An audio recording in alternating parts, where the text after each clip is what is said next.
Welcome to the Build Your Reiki Business podcast. I'm Christian of Standing Stones Healing, founder of the Reiki Business Collective and creator of the Build Your Reiki Business program, sending blessings and best wishes to your Reiki business.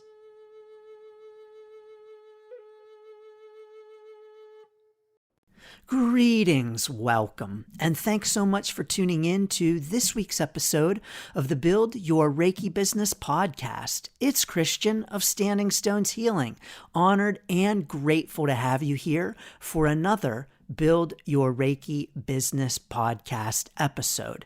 In this week's episode, we're doing something a little special.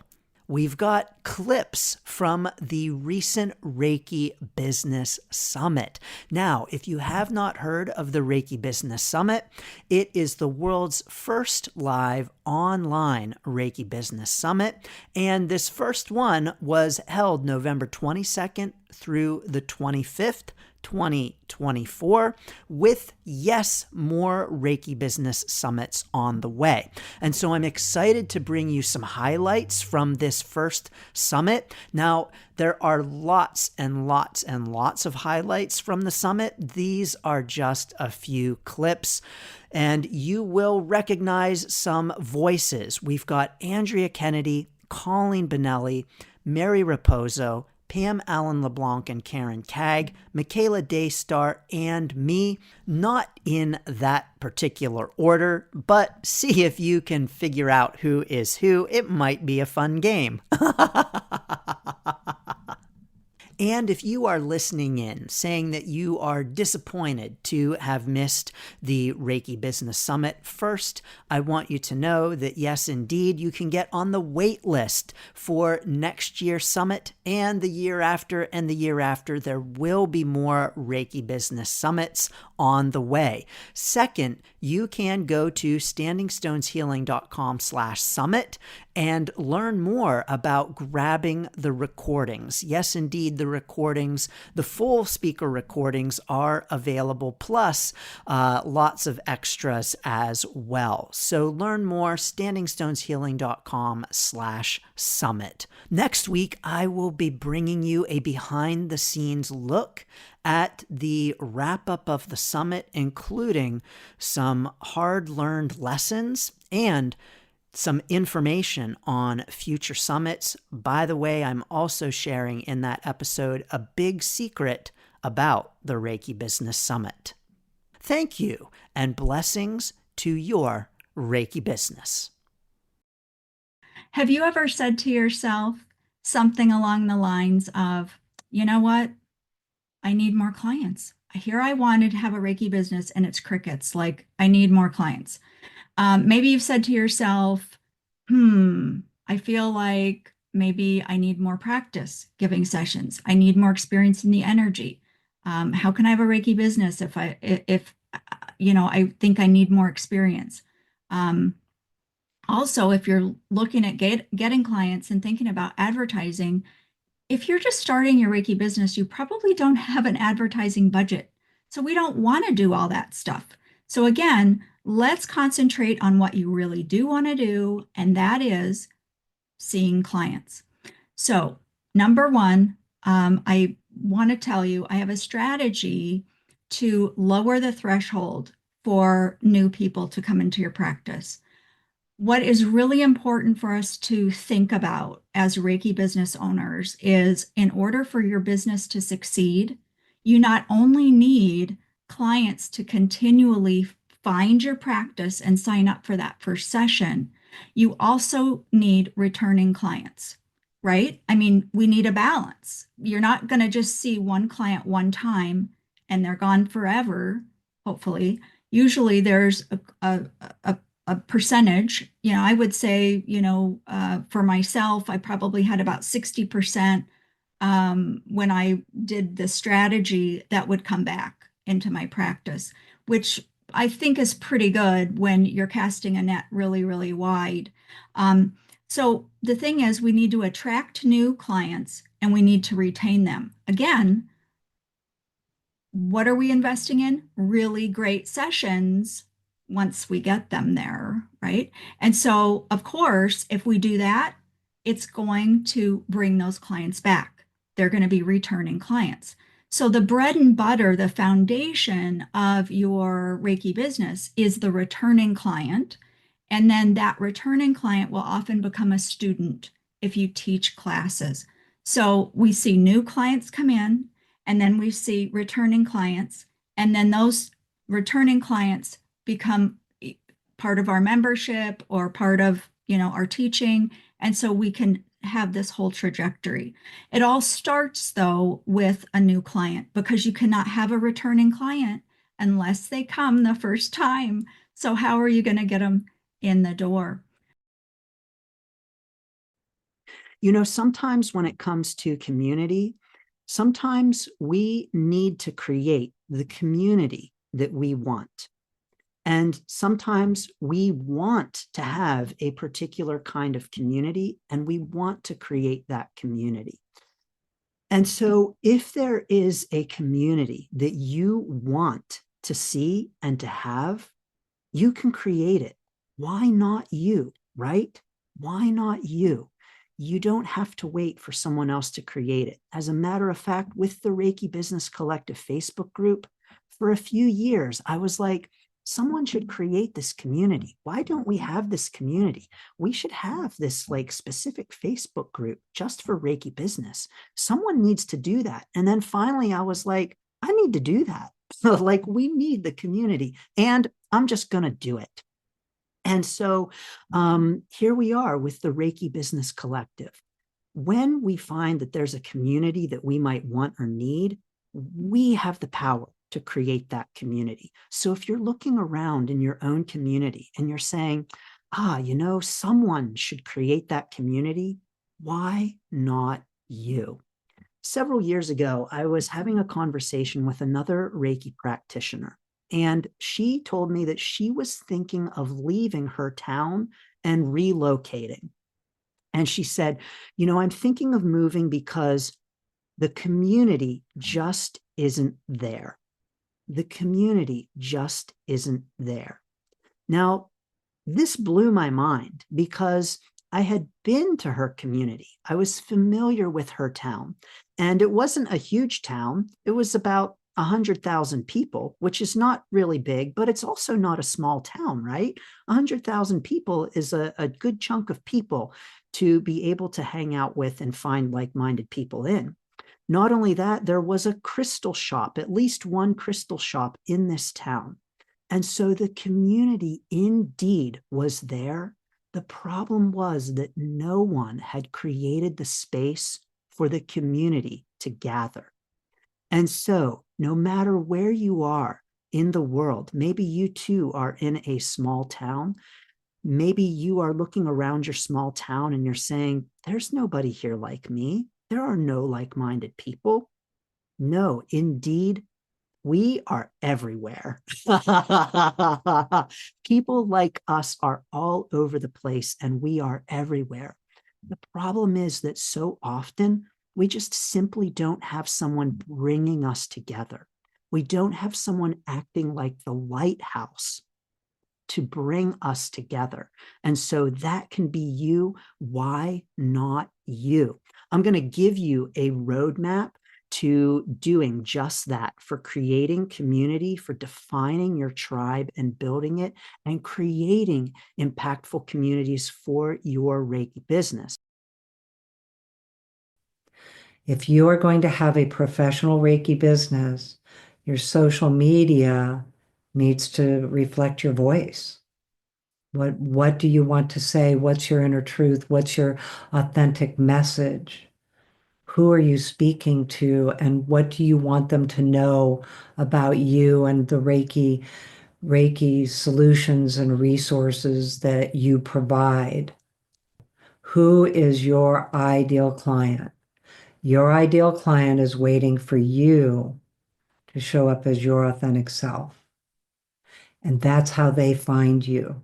When you are in your authentic presentation of your Reiki business identity, that's how they find you, because you resonate with them. And as we know, Reiki energy orchestrates all of this. There is some kind of a grand orchestration that happens that we talk about all the time, like how people find each other, the right teacher, the right student, the resonance between a client and a practitioner, just showing up as your authentic self. So then your ideal client can also be called an avatar. That's another thing. And all that is, it took me so long to understand what that meant, was to me, the bottom line is, who are you talking to? Like, how do you imagine the people that you're speaking to? And mostly you can look at yourself and look at you and what were the questions you were asking. And who are you speaking to? What do they need? That's the biggest thing is, yes, do people care about your credentials? But most of all, how does who you are and what you do help them solve their problems? What is it that you share that can make a difference in their life? Who are they? Imagine yourself speaking to them, because that is what you are doing with your entire business identity.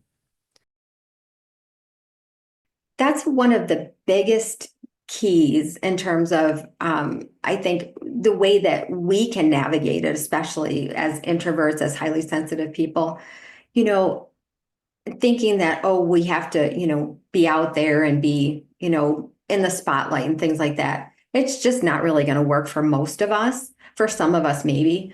But yeah, for me, I love to write. I always have. I like to read and I like to write, and I'm kind of more inward like that. So for me, writing an email or writing a blog post or something like that is just something that really that's going to live in the world. And, my maybe a social media post is going to be kind of lost over time. But if I create a blog post, it's going to be evergreen. People are always going to find it. It'll even have SEO associated with it. So those are great things to think about. People are going to find you maybe from an immediate social media post or from like a long-term, blog post or an article or something like that that just shows up.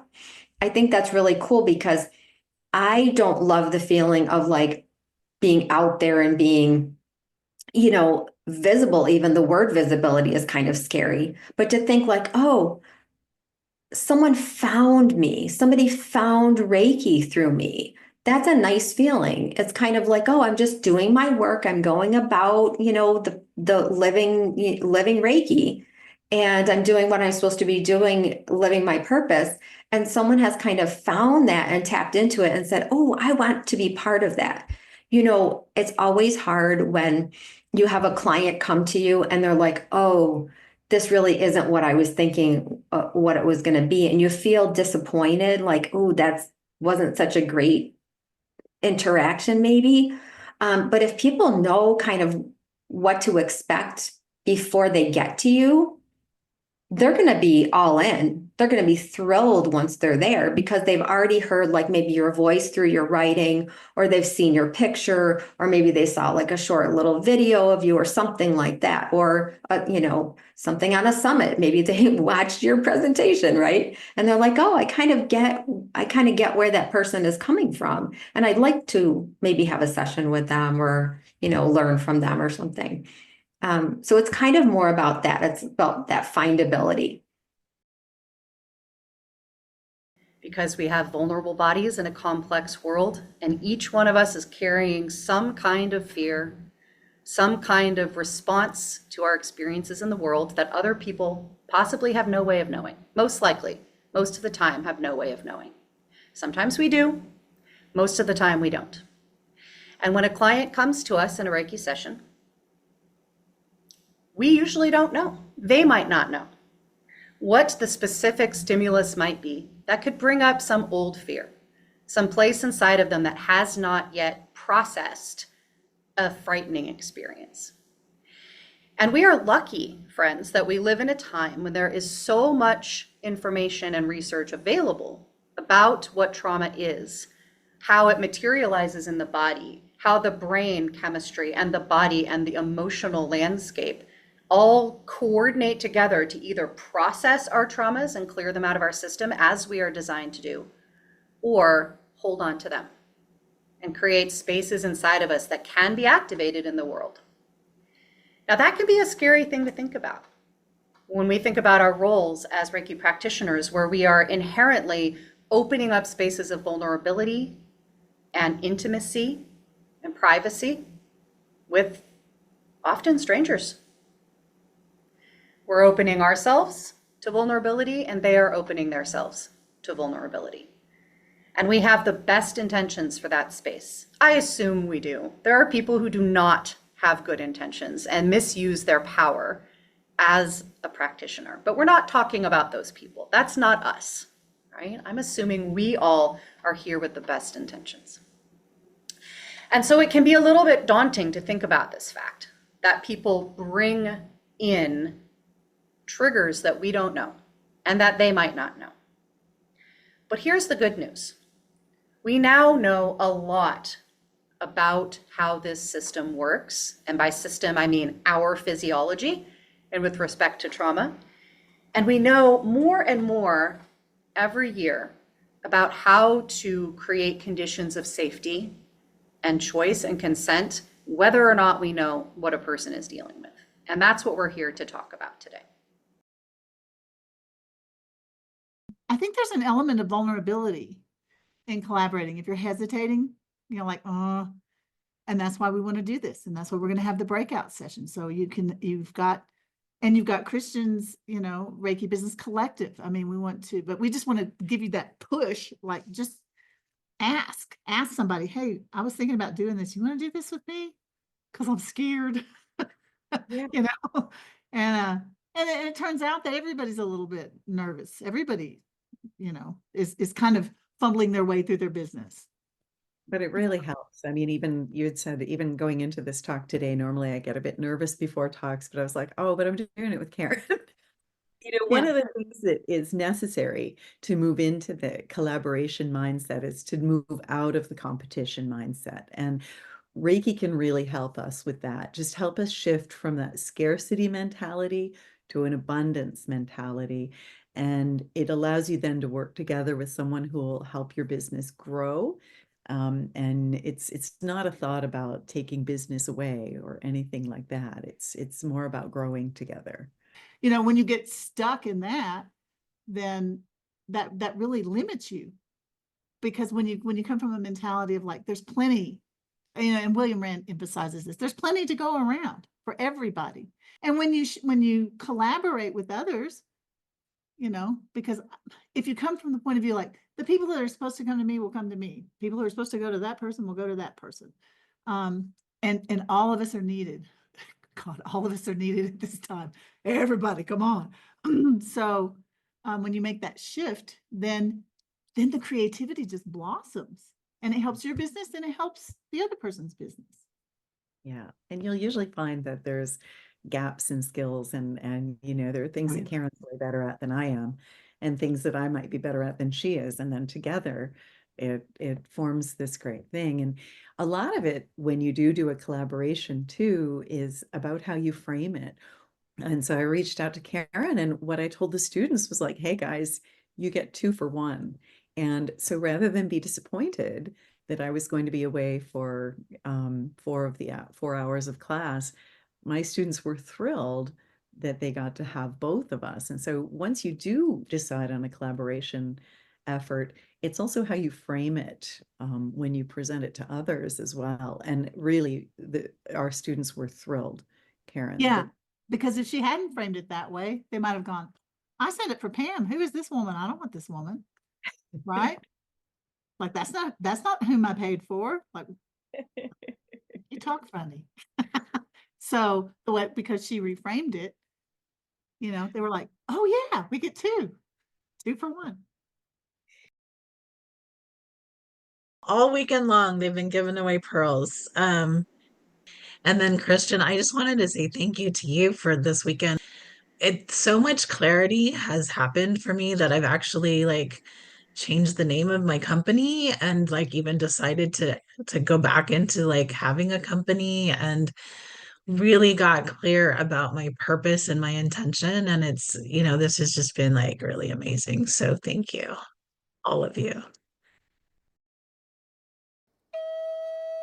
Thanks for tuning in to the Build Your Reiki Business podcast. Please like, share, subscribe, and send to a friend. Learn more about the Build Your Reiki Business program at standingstoneshealing.com/build, sending blessings and best wishes to your Reiki business.